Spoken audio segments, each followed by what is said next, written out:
Bom, na página 39, vamos ver os gentios, né?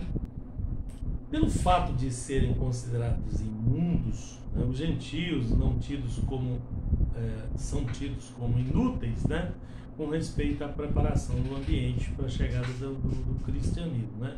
Mas isso não é verdade, tá? Antes de Cristo eles eram imundos, mas a partir do momento em que, em parte, né, se tornaram prosélitos do judaísmo, tiveram a religião monoteísta dos judeus, acreditaram no AT, né, como palavra de Deus, e passaram a esperar o Messias, mesmo não entendendo os pormenores, né, como ocorreu depois das pregações dos apóstolos, né, dos apóstolos iniciais, né, eles tinham um papel importante. Aí vem João Batista, né? O AT termina com Malaquias, profetizando a vida de João Batista, né? É o que Isaías já tinha falado como preparação para a chegada do Messias. E isso foi muito importante porque havia necessidade de uma apresentação oficial do Messias a Israel. Apesar que os israelitas, via de regra, não aceitaram ele como Messias. Mas tinha que ter essa formalização, porque o israelita é bem formal, para eles, né, facilitar a fé deles, né? Não facilitou muito, né? E também os gentios, né, mesmo que, e também aos gentios que mesmo que indiretamente, né, ele foi apresentado a nós também, né? As condições do mundo, né? Quando Jesus nasceu em Belém, na Judéia, ele cresceu em Nazaré, tá? Uma cidade bem ao norte, né? Na Galileia, na Baixa Galileia. Ele foi batizado por João Batista no Rio Jordão e começou a fazer o seu trabalho como Salvador do mundo, tá? 5 aspectos se faziam ver e influenciar as pessoas: as questões religiosas, a situação da humanidade diante de Deus, a intelectualidade, a prática moral e a política, tá? São as 5 questões no mundo, né? A influência do paganismo oriental, da mitologia grega, era real no tempo que surgiu o cristianismo, foi problemático, né? A palavra teologia, por exemplo, já existia, mas com relação ao estudo dos deuses, né? E não o estudo de Deus, o Todo-Poderoso, tá? O imperador César Augusto, agora já estamos falando de César, do ano 27, né? Antes de Cristo até o ano 14 depois de Cristo, tinha sua religião pagã enfraquecida, tá? Contudo, ele empreendeu esforços para reavivá-la, mas não conseguiu. Então, a política sempre tenta dar uma ajudinha para a religião que lhe interessa, né? Que lhe vá dar algum benefício, tá? Não se engane, né? A política quer benefício, né? O que se espera do político? Ele queira benefício, tá? O imperador tentou, né? Porque uma religião bem estruturada, reunindo o povo, pacificando as coisas, isso é muito bom para os políticos, tá? Pense nisso também, né?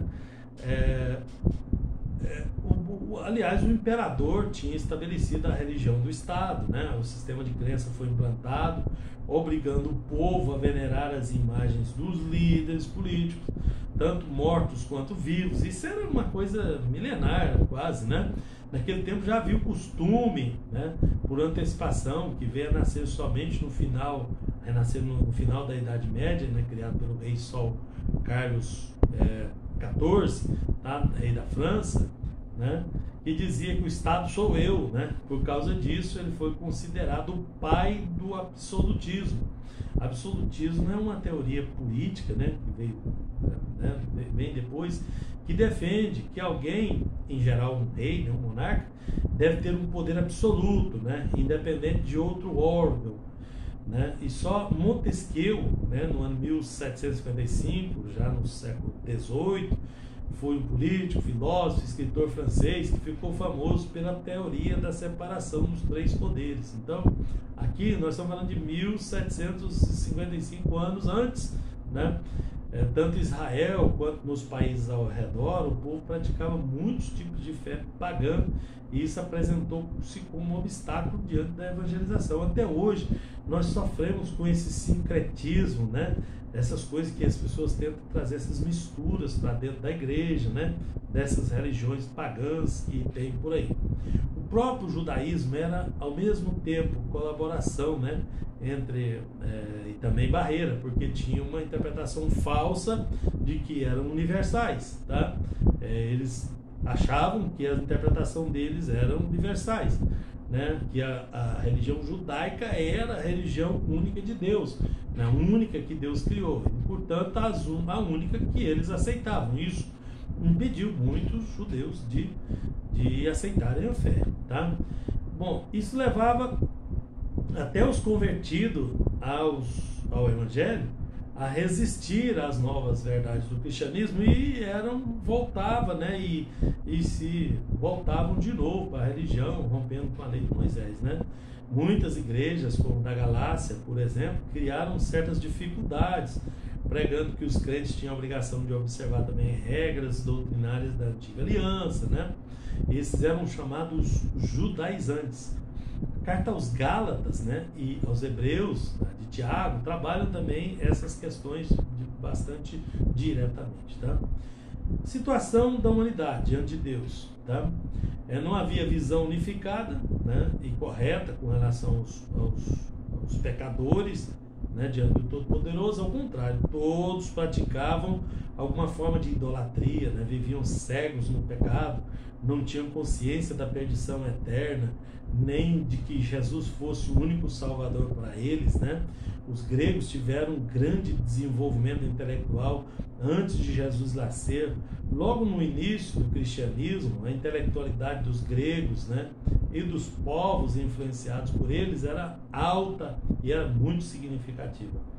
E temos aí o epicureu e o estoico, né? O epicurismo e o estoicismo, tá? Que era ao mesmo tempo religião, filosofia. Eles tinham penetrado nas mentes de muitas pessoas no Império Romano. Lembrando vocês que o Evangelho é capaz de sobrepor essas porcarias, tá? Mas isso estava lá, forte naquela época. Não é diferente dos nossos dias. Tem tantas crenças errôneas aí, né?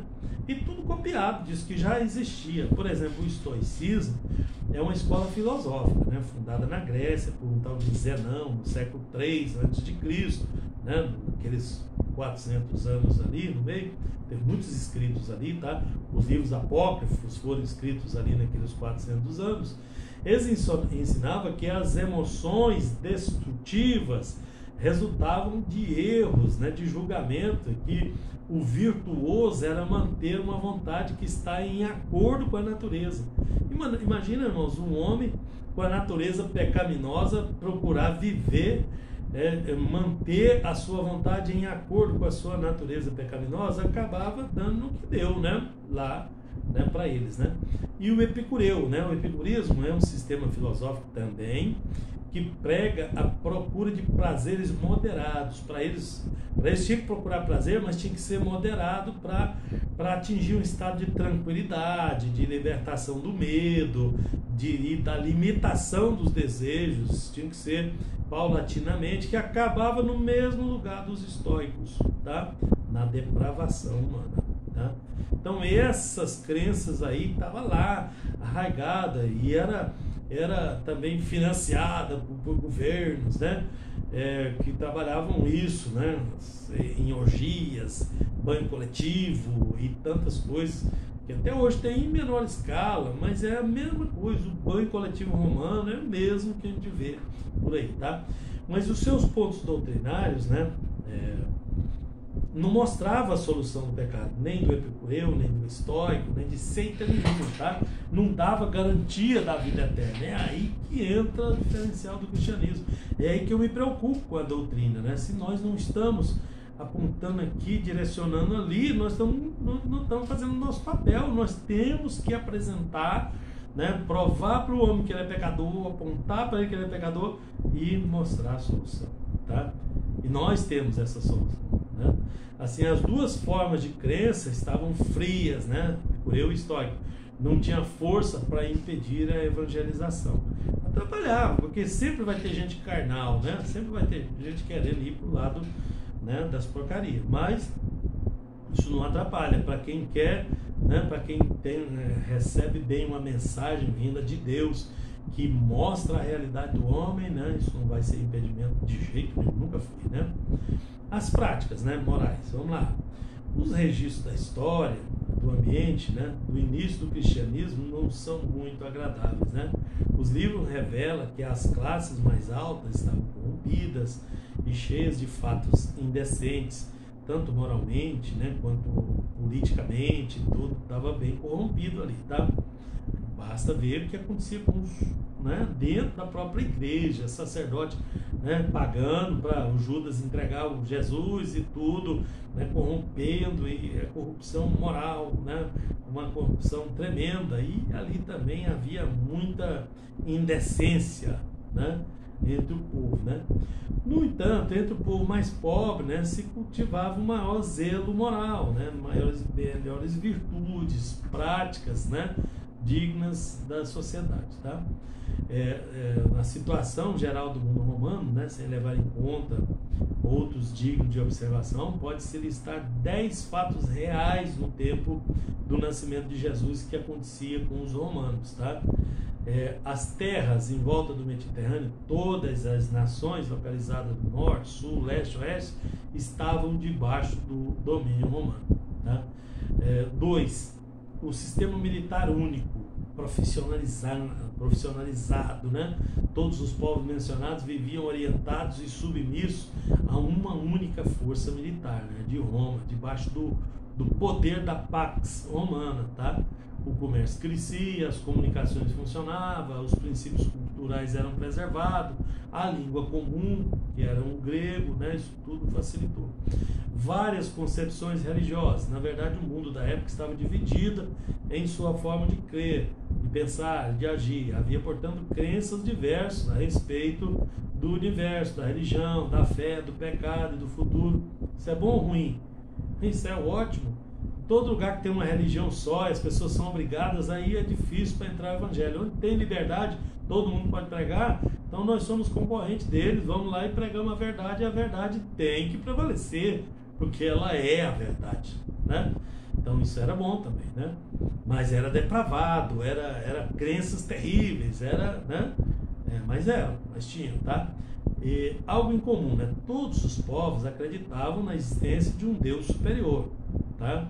E tudo no universo, né, consideravam que esse ser fosse invisível, né, além do homem, né, era muito além do homem, era eterno, né, precisava ser adorado, precisava ser agradado com práticas religiosas, né, com ofertas, com práticas religiosas, que são muito antes desse período já acontecia isso, tá? Existia o domínio do pensamento grego, tá? Como ficou dito lá atrás, Roma, né, tinha força física, mas a Grécia dominava a mente das pessoas, né, com a sabedoria e a forma filosófica de pensar e com um panteão de deuses lá, de mitos, né, mitológicos, tá? Mudanças fortes na forma de pensar, né, devido ao sincretismo, a mistura, né, a força da filosofia grega, né, passou a influenciar o meio intelectual, né, e o meio religioso, né, umas correntes filosóficas influenciavam outras e vice-versa, tá? O evangelho tinha que vir para resolver esse problema, né? Duas classes de pessoas na população, entretanto existiam duas classes, aqueles que viviam no meio das discussões filosóficas e os que não se metiam nessa área, tá? Porém, de uma ou de outra forma, todos estavam envolvidos, em certo sentido, né, preparados para ouvir, para discutir e interpretar o evangelho como uma nova crença de vida, tá? A deificação do Estado, isso aconteceu muitas vezes nos povos antigos, tá? Templos eram erguidos para eles, para fazer culto ao Estado, ao imperador, né? E a César, né? Na prática existia uma grande e desvelada confusão teológica, né? Patriotismo misturado com religião e práticas religiosas representando esse patriotismo, né? Mas nada disso dava sossego, dava paz para o homem, nada disso resolvia o problema do pecado do homem, né? Duas classes de fé na população, a fé do povo, né, dividida, e também com alguns deuses pagãos, né? Tinha a fé dividida, tá? Necessidade de uma religião ortodoxa, tá? Por causa da confusão religiosa e filosófica entremeada, né? Em que o povo habitante desse Império Romano estava, a necessidade primária era de que aparecesse uma religião que pregasse um Deus que resolvesse o problema, Deus único, verdadeiro, e que apresentasse uma escritura capaz de instruir os homens, confiável, né? No caminho, né? Que estavam para se abrir. Então era essa a situação. Aí vem o nascimento de Jesus. O Novo Testamento está escondido no Antigo Testamento. E o Antigo está explicado no Novo. A verdade está encoberta no AT e descoberta no NT, tá? No Novo Testamento. Então Jesus é o Messias que foi prometido lá no AT e o Salvador presente no NT. Então aquelas promessas do Cristo, aquelas leis cerimoniais, aquelas coisas, quase tudo apontava na direção de Cristo. Cristo é o centro das Escrituras. Então aquelas coisas todas não acabam em Cristo, elas iniciam em Cristo. Lá era só apontavam para Ele, tá? Então Jesus é o Messias prometido lá, que apontava essa promessa, e aqui Ele é o Salvador, presente aqui, agora, tá? E muitos pontos nós vamos ver isso, em muitos pontos doutrinários. 2 testamentos dependem um do outro para serem completos, tá? O seu conteúdo é interpretado e explicado corretamente com os dois, tá? Ninguém conhece o NT sem estudar o AT, porque é lá no AT que aponta o que vai acontecer no NT. Então, impossível um sem o outro, tá? Jesus morreu a seu tempo pelos ímpios, né? Na plenitude dos tempos, por um lado em meio ao choque religioso, cultural, conquistas militares, divórcio, horrores, desentendimento diverso. Parece que nós já estamos no século XXI aí. Será que teve um erro aqui? Né? Não, tudo isso estava acontecendo na vinda de Jesus. Por outro lado, em um tempo em que a expectativa dos judeus era a chegada do Messias prometido, que é a nossa também. Nós estamos esperando a expectativa da volta dele, né? Embora eles não tenham discernido a realidade e o valor do nascimento de Jesus, a expectativa deles era essa. E essa expectativa foi frustrada. Por quê? Porque os judeus cometeram um erro básico, né, de interpretação, tá? Foram mais de 300 profecias messiânicas. Tudo se cumpriu com fidelidade, mas eles haviam caído na fraqueza de criar uma expectativa diferente das promessas, das profecias. O Messias, né, olha o que eles falavam: o Messias será um rei poderoso e vai nos dar proteção total em tudo, porque ele virá para vencer as nações. Não tem uma profecia das 300 que fala disso, tá? Deus é soberano, ninguém tem o direito de determinar como é que ele vai cumprir a sua vontade, a sua soberania. E eles fantasiaram, eles mistificaram um jeito que eles queriam o Messias. O Messias veio, né, num coxo humilde, e eles não o receberam. Veio para os seus e os seus não o receberam. Daí o que aconteceu? Fundação da igreja. Entra a igreja na história, tá? Porque eles não o receberam. As 7 etapas da fundação da igreja se encontram na Bíblia, tá? Representam o verdadeiro início da igreja, a sua origem correta dentro da vontade de Deus, né? Muita gente fala que a igreja começou no dia de Pentecostes, mas isso não, está muito antes disso, né? Ela está preparada desde a fundação do mundo, tá? Antes de qualquer outra decisão, Deus Pai, Deus Filho, Deus Espírito Santo planejou lá na eternidade a fundação da igreja mediante a morte de Jesus Cristo como o único sacrifício suficiente para expiar os pecados, para agradar o Pai. A única coisa que agrada o Pai é o sacrifício do Filho, do pecador não vale, tá? Isso estava projetado lá atrás, tá? Essa foi a primeira etapa. A segunda etapa, são 7, né, do processo, é que com base na vontade e no poder de Deus, os profetas do Antigo Testamento entregaram mais de 300 profecias messiânicas, e muitas têm relação direta com a igreja. Essa realidade está explanada em quase todos os livros do AT, né? Se você olhar direitinho, você vai achar em todos, tá? Se você tiver uma capacidade de interpretação. João Batista, terceira, João Batista entra como o último profeta representante da lei de Moisés e precursor do Messias, para fazer aquela apresentação formal dele ao povo de Israel, ao gentio, a quem quiser, né? Aqui está, né? Eis o Cordeiro de Deus que tira o pecado do mundo, disse João Batista. Então, ele era o enviado do Pai para apresentar esse Salvador ao mundo, né? Para quê? Todo mundo reconhecia João Batista como profeta. Os judeus sabiam disso, meu Deus do céu. Aí o João Batista, que foi enviado por Deus para eles acreditarem, vem e fala: gente, aqui está o Messias prometido, o Cordeiro de Deus que tira o pecado do mundo, chegou. E eles não viram, não receberam. O Messias Salvador, Jesus Cristo, depois de devidamente apresentado por João Batista, né, formalmente, ó, aqui judeus, aqui o Salvador, Salvador aqui os judeus, né, apresentações feitas, aí deu então início à fundação da igreja logo depois do batismo de Jesus nas águas no Rio Jordão por João Batista, né? E ele foi a primeira pessoa a tratar do assunto da igreja quando disse: arrependei-vos, porque é chegado o reino dos céus. Aqui chegou o reino dos céus. Então daí para frente começou a igreja a receber os arrependidos. Até no Velho Testamento era diferente, apontava tudo para Cristo, mas Cristo não tinha vindo. A forma de resolver o problema do pecado era outra. Agora, aqui, Jesus inaugura, em Mateus capítulo 4, versículo 17, a igreja, porque ele fala: olha, arrependei-vos, porque chegou, é chegado o reino dos céus. Depois desse convite para a salvação, né, Jesus fez um apelo chamando os discípulos para o ministério: vinde a mim, vos farei pescadores de homens. Depois desses dois convites, né, a igreja estava legalmente iniciada, porque já tinha o convite para o pecador e já tinha os obreiros para a seara, né, os ministros que iam dar sequência nesse trabalho aí, tá?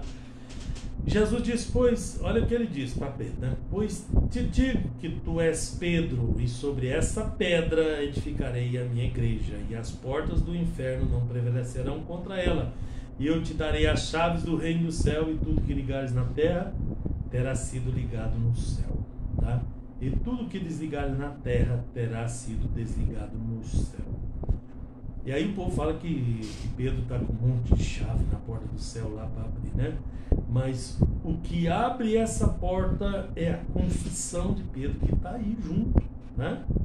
Só tu, Senhor, tem a palavra de vida eterna, né? Nesse pequeno texto que ele fala aqui da edificação, né? Ele definiu 5 regrinhas básicas, né, para a fundação e andamento da igreja. Primeiro, Jesus é a pedra, ele é a base, ele é o alicerce, é o sustento da igreja. A construção é sustentada em cima da base, em cima do alicerce, tá? Em todos os tempos, em todos os lugares. Qualquer outra base é anátema, né? A realidade doutrinária é confirmada no NT em várias passagens, tá? Segunda regra, Jesus edificaria a sua igreja, a igreja dele. Qualquer outra que fosse edificada pelo homem que não fosse dele, não é igreja, né? E no nome de Jesus, né, estaria sendo falsificado, inclusive, né? A igreja do Senhor era edificada nele, na rocha, tá? Em Pedro, né? Terceira regra, em Pedro, não o apóstolo Pedro, mas na confissão dele, tá? Que ele confessou que Jesus é o Cristo. É isso que formou, tá? Não foi o homem Pedro, foi a confissão dele, né? Essa é a regra, né, básica, né? E a terceira regra, as portas do inferno não prevalecerão contra ela. É um termômetro, né, para marcar a autenticidade. Se ela prevalecer, é de Deus, se não, não é de Deus, tá?